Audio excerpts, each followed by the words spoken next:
Welcome everyone. 11th standard, subject commerce, unit 2, chapter 6. இதில் continuation தான் நம்ம பார்த்துட்டு இருக்கோம்.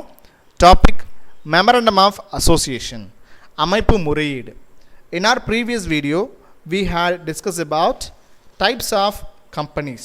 ஸோ அதில் நிறைய different types of companies பற்றி நம்ம போன வீடியோஸில் part 1, part 2, part 3 அப்படின்னு சொல்லிட்டு நம்ம நிறைய பார்த்தோம்.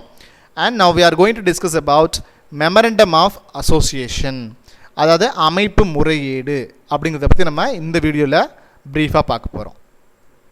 ஸோ அடுத்து பாருங்கள், memorandum of association. A memorandum of association MOA is a legal document. So என்ன பண்ணுறாங்க, இது ஒரு சட்டப்பூர்வமாக க்ரியேட் பண்ணக்கூடிய முக்கியமான ஒரு டாக்குமெண்ட் தான் எது நமக்கு இந்த மெமரண்டம் ஆஃப் அசோசியேஷன். ஒரு கம்பெனி ஆரம்பிக்கிறோம் அப்படின்னு சொல்லி சொன்னால் கண்டிப்பாக நம்ம ஒரு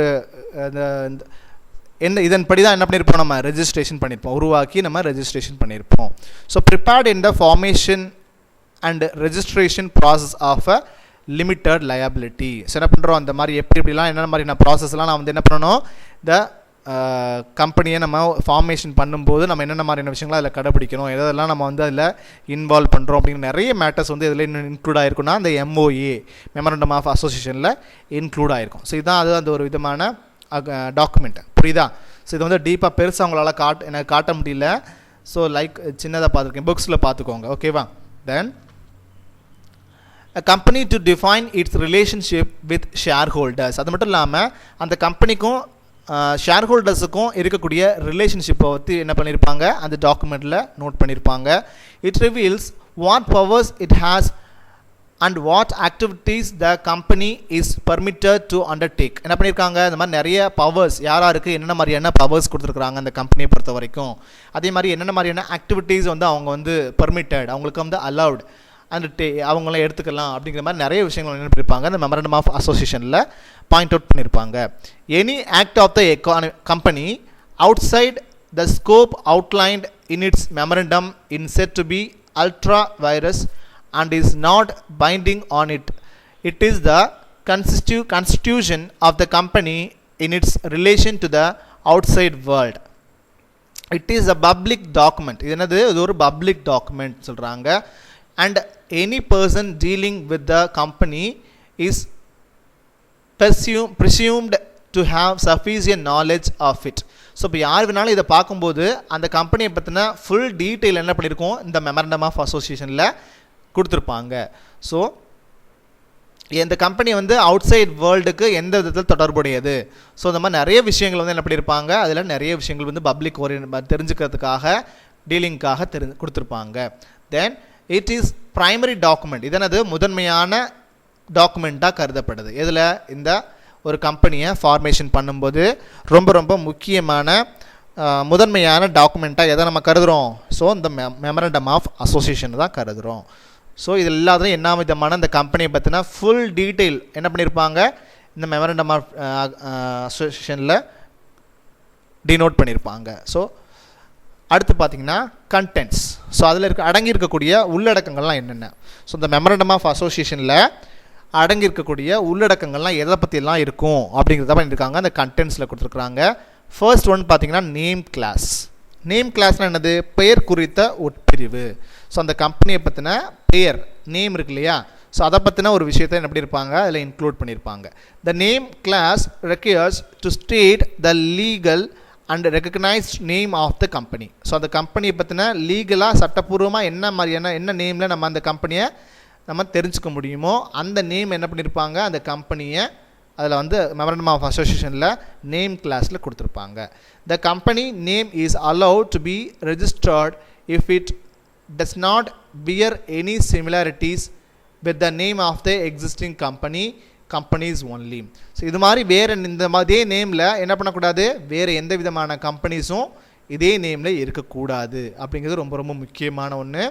ஸோ இவங்க மட்டும்தான் என்ன பண்ணணும், அந்த பர்டிகுலர் நேமில் அந்த கம்பெனியை ஆரம்பித்து நடத்தக்கூடிய ஒரு விஷயமா இருக்கணும். ஸோ இதெல்லாம் உள்ளடங்கியிருக்கும். தென் சிச்சுவேஷன் கிளாஸ். அடுத்து பார்த்திங்கன்னா இடம் குறித்த உட்பிரிவு.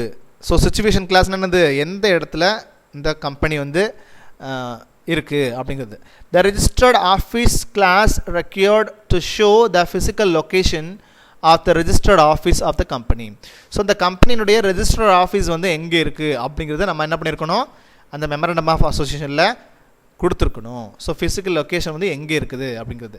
It is required to keep all the company registers in this office. என்ன பண்ணணும், இந்த கம்பெனியை பற்றின எல்லா விதமான ரெஜிஸ்டர்ஸும் இந்த ஆஃபீஸில் என்ன பண்ணியிருப்பாங்க, கொடுத்துருப்பாங்க.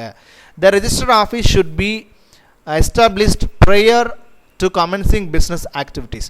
ஸோ இதில் இருக்கக்கூடிய எல்லா விதமான டாக்குமெண்ட்ஸையும், அதாவது டாக்குமெண்ட்ஸை வந்து நம்ம இதில் எல்லா மேட்டர்ஸையும் என்ன பண்ணணும்னா ப்ரேயர், அதாவது establishment prayer to commencing business activities. நம்ம இந்த பிஸ்னஸை வந்து ஆக்டிவிட்டீஸை வந்து செய்கிறதுக்கு முன்னாடியே என்ன பண்ணிடணும், இந்த மாதிரியான விஷயங்கள் எல்லாத்தையுமே என்ன பண்ணிடணும், இந்த மெமரண்டம் ஆஃப் அசோசியேஷனில் நம்ம கொடுத்துடணும். அது மட்டும் இல்லாமல் ரெஜிஸ்டர் பண்ணிடணும். ஸோ முதல்ல நம்ம தெரிஞ்சுக்க வேண்டியது என்ன, இந்த ரெஜிஸ்டர் ஆஃபீஸில் இந்த எல்லா இருக்கக்கூடிய கண்டென்ட் எல்லாத்தையும் கொடுத்து நம்ம என்ன பண்ணணும், அந்த பிஸ்னஸை நம்ம தொடங்கி நடத்துறதுக்கு முன்னாடியே என்ன பண்ணணும், அந்த ரெஜிஸ்டர் ஆஃபீஸில் நம்ம ரெஜிஸ்டர் பண்ணணும். சரியா, இதில் இருக்கக்கூடிய எல்லா டீட்டெயிலையும் கொடுத்து ரெஜிஸ்டர் பண்ணணுங்கிறது ரெண்டாவது. அடுத்து பார்த்திங்கன்னா objective class.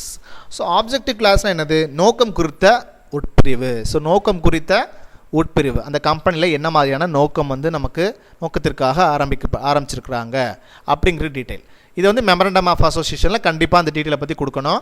The object clause requires to summarise the main objective for establishing the company with reference to the requirement for shareholding and use of financing resource. So எந்த மாதிரியான விஷயத்துலேருந்து நம்ம அதில் கம்பெனியில் வந்து எந்த மாதிரியான ஆப்ஜெக்ட்டுக்காக இந்த கம்பெனியை வந்து நம்ம எஸ்டாப்ளிஷ் பண்ணியிருக்கிறோம், அதாவது அந்த கம்பெனியை வந்து உருவாக்கியிருக்கோம். அண்ட் அது மட்டும் இல்லாமல் எப்படி வந்து நம்ம ஃபினான்ஸ் ரிசோர்ஸஸை நம்ம எதன் மூலியமாலாம் நம்ம வந்து கேதர் பண்ணியிருக்கோம், ஒன்று திரட்டியிருக்கோம், ஷேர் ஹோல்டர்ஸ் மூலியமாக, இந்த மாதிரிலாம் எப்படிலாம் வந்து நம்ம ஃபினான்ஸை வந்து நம்ம ஒன்று திரட்டி இந்த பிஸ்னஸை கம்பெனியை வந்து நம்ம ரன் பண்ணுறோம் அப்படிங்கிறத நம்ம அந்த டீட்டெயில் கொடுக்கணும். அதே மாதிரி it is required to state the ancillary objectives, that is those objectives that are required to facilitate the achievement of the main objective. So எந்த மாதிரியான ஆப்ஜெக்டை நம்ம அச்சீவ் பண்ணுறதுக்காக இந்த மாதிரியான என்ன மாதிரியான ஃபெசிலிட்டிஸ்லாம் நம்ம யூஸ் பண்ணுறோம், என்னென்ன மாதிரி ஃபெசிலிட்டிஸ்லாம் நமக்கு தேவை, இப்படிங்கிறதெல்லாம் நிறைய என்ன பண்ணணும், அந்த மெமரண்டமில் சொல்லணும். The objective should be free of any provisions or declarations that contravene laws or public good.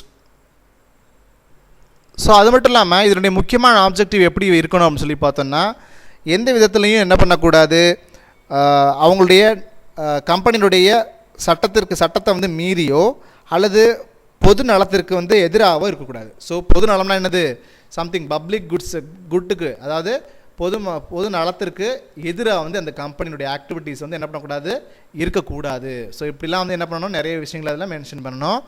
So அடுத்து பார்த்திங்கன்னா லயபிலிட்டி கிளாஸ். ஸோ லயபிலிட்டி கிளாஸ்னால் என்னது, பொறுப்பு குறித்த உட்பிரிவு. ஸோ பொறுப்பு குறித்த உட்பிரிவில் என்ன சொல்கிறாங்க, the liability clause requires to start the extent to which shareholders of the company are liable to the debt obligations of the company in the event of the company dissolving. There are companies limited by shares and limited by guarantee. So எந்த அளவுக்கு நான் முன்கூட்டியே சொல்லியிருக்கேன், எந்த அளவுக்கு அவங்க வந்து shares வந்து பங்குகளை வச்சுருக்கிறாங்களோ அந்த அளவுக்கு அந்த கம்பெனியில் அவங்க பொறுப்புடையவர் ஆகுறாங்க அப்படிங்கிற அந்த டீட்டெயில் என்ன பண்ணியிருப்பாங்க.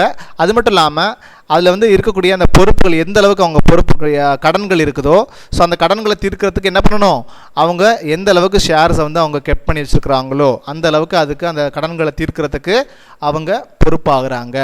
ஸோ இதுவும் வந்து என்னது, லயபிலிட்டி கிளாஸை சொல்லியிருப்பாங்க. Then capital clause. So capital கிளாஸ்னது முதல் குறித்த உட்பிரிவு. The capital clause requires to state the company's authorised share capital, the different categories of shares and the nominal value, the minimum value per share of the share. It is also required to list the company's assets under this class. என்ன பண்ணியிருப்பாங்க, இந்த மாதிரி கம்பெனிஸில் இருக்கக்கூடிய some assets என்ன, எவ்வளோ value of assets வந்து இருக்குது, அதே மாதிரி ஒரு minimum value of per share, ஒரு ஷேருடைய மினிமம் வேல்யூ எவ்வளோ, ஸோ அதே மாதிரி டிஃப்ரெண்ட் கேட்டகரிஸ் ஆஃப் ஷேர்ஸ், என்ன மாதிரியான ஷேர்ஸ்லாம் அவங்க வந்து இஷ்யூ பண்ணுறாங்க, ஸோ அது மாதிரி ஆத்தரைஸ்ட் ஷேர் கேபிட்டல் எவ்வளோ, ஸோ இது எல்லாத்தையுமே என்ன பண்ணணும், இந்த கேபிட்டல் கிளாஸ் மூலிமா அந்த மெமரண்டம் ஆஃப் அசோசியேஷனில் நம்ம எக்ஸ்பிளைன் பண்ணியிருக்கிறோம். சரியா, அடுத்து பார்த்திங்கன்னா அசோசியேஷன் கிளாஸ். அசோசியேஷன் கிளாஸ்னா என்னது? அமைப்பு குறித்த உட்பிரிவு. ஸோ அமைப்பு குறித்த உட்பிரிவுனா என்ன அப்படின்னு சொல்லி பார்க்கலாம்.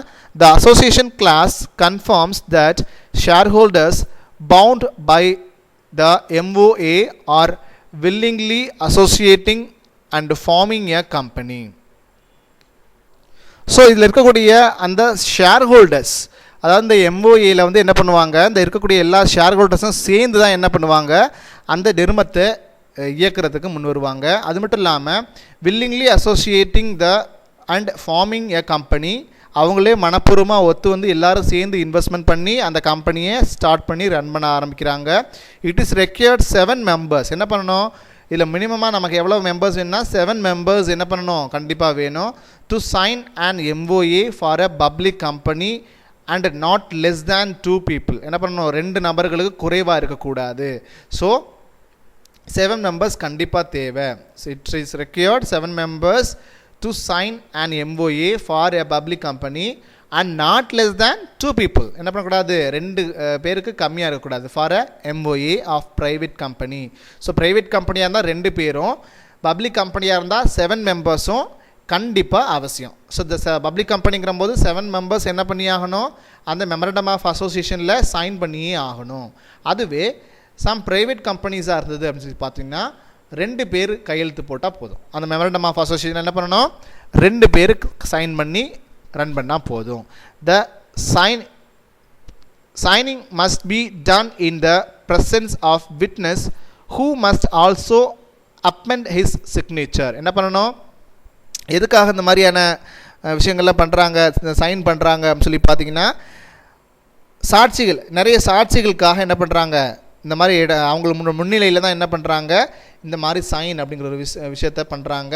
ஸோ விட்னஸ் அப்படிங்கிறது ரொம்ப ரொம்ப முக்கியம். ஸோ நிறைய சாட்சிகளை வச்சுட்டு இந்த மாதிரி நாங்கள் 2 பேர், ப்ரைவேட் கம்பெனியாக இருந்தால் 2 பேர், மினிமம் 2 பேரோ, பப்ளிக் கம்பெனியாக இருந்தால் 7 மெம்பர்ஸோ என்ன பண்ணணும், அந்த சாட்சிகளை பக்கத்தில் வச்சுட்டு அதில் அந்த மெமரண்டம் ஆஃப் அசோசியேஷனில் சைன் பண்ணிவிட்டு தான் என்ன பண்ணுறாங்க, அவங்க அந்த கம்பெனியை எஸ்டாப்ளிஷ் பண்ணுறாங்க. ஸோ ஓகேவா. ஸோ இதை பற்றி தான் நம்ம என்ன பண்ணியிருக்கிறோம், இந்த வீடியோவில் பார்த்தோம். ஸோ இதில் ஏதாவது டவுட்ஸ் இருந்தது அப்படின்னு சொல்லி சொன்னால், ஸோ இது என்ன தெரியுது உங்களுக்கு புரியுது இல்லையா? ஸோ இப்போ மெமரண்டம் ஆஃப் அசோசியேஷனாக வேறு ஒன்றும் இல்லை, இது ஒரு அமைப்பு முறையீடு. எப்படி வந்து அந்த கம்பெனியை வந்து நம்ம என்ன மாதிரியான வகையில் நம்ம அந்த கம்பெனியை அமைச்சு செயல்படுத்த போகிறோம், ஸோ அதில் என்னென்ன மாதிரியான டீட்டெயிலாம் அதில் இருக்குது, என்ன மாதிரியான கம்பெனி நேம் என்ன, ஸோ அதனுடைய ஆப்ஜெக்ட் என்ன, அது எந்த இடத்துல சிச்சுவேட் ஆகிருக்கு, அதோட ரெஜிஸ்டர் ஆஃபீஸு, அதே மாதிரி அவங்களுடைய ஆப்ஜெக்ட் என்ன, அதே மாதிரி கேபிட்டல் என்ன மாதிரியான விஷயங்கள்லேருந்து அதை அவங்களுடைய கேபிட்டல்லாம் வந்து கெட் பண்ண போகிறாங்க, அதே மாதிரி அவங்களுடைய லயபிலிட்டிஸ் எந்த அளவுக்கு அவங்களுக்கு லயபிலிட்டிஸ் இருக்குது, அதே மாதிரி அந்த ஒரு அசோசியேஷன் பேசிஸ் பண்ணி ஸோ எந்த அளவுக்கு அவங்களுடைய எவ்வளோ மெம்பர்ஸ் வந்து ஒவ்வொரு அசோசியேஷனில் இருக்கணும், பப்ளிக் கம்பெனியாக இருந்தால் எவ்வளோ பேர் இருக்கணும், அதே மாதிரி ப்ரைவேட் கம்பெனிஸாக இருந்தால் எந்த அளவுக்கு அதில் மெம்பர்ஸ் வந்து இருக்கணும், மினிமமாக சைன் பண்ணணும் அந்த விட்னஸுக்கு இடையில வச்சு, அப்படிங்கிறதுலாம் நிறைய டீட்டெயில்ஸ் வந்து அடங்கியிருக்கக்கூடிய ஒரு கண்டென்ட் தான் எது அப்படின்னு சொல்லி பார்த்தீங்கன்னா இந்த மெமரண்டம் ஆஃப் அசோசியேஷன் அப்படிங்கிறது. ஸோ இந்த மெமரண்டம் ஆஃப் அசோசியேஷன் இருந்தால் தான் என்ன பண்ண முடியும், ஃபஸ்ட்டு ஸ்டார்ட் பண்ணால் தான், அதை உருவாக்குனா தான் என்ன பண்ண முடியும், நம்ம அந்த கம்பெனியவே இன்கார்பரேட் பண்ணி எஸ்டாப்ளிஷ் பண்ணி நடத்த முடியும். ஸோ அதற்கு முன்னாடியே நம்ம என்ன பண்ணணும், இந்த MOAவை தயாரிச்சுட்டு என்னென்ன டீட்டெயிலுங்கிற எல்லாத்தையும் அடங்கி ரெஜிஸ்டர் பண்ணணும் முதல்ல. ஸோ அதற்கப்புறம் தான் அந்த கம்பெனி ஸ்டார்ட் பண்ணி ரன் பண்ணணும். புரியுதா? ஸோ இதை தான் சொல்லியிருக்கிறாங்க. ஸோ இதில் டவுட்ஸ் இருந்தால் நம்பருக்கு கால் பண்ணி அதை கிளியர் பண்ணிக்கோங்க. Until then, bye students.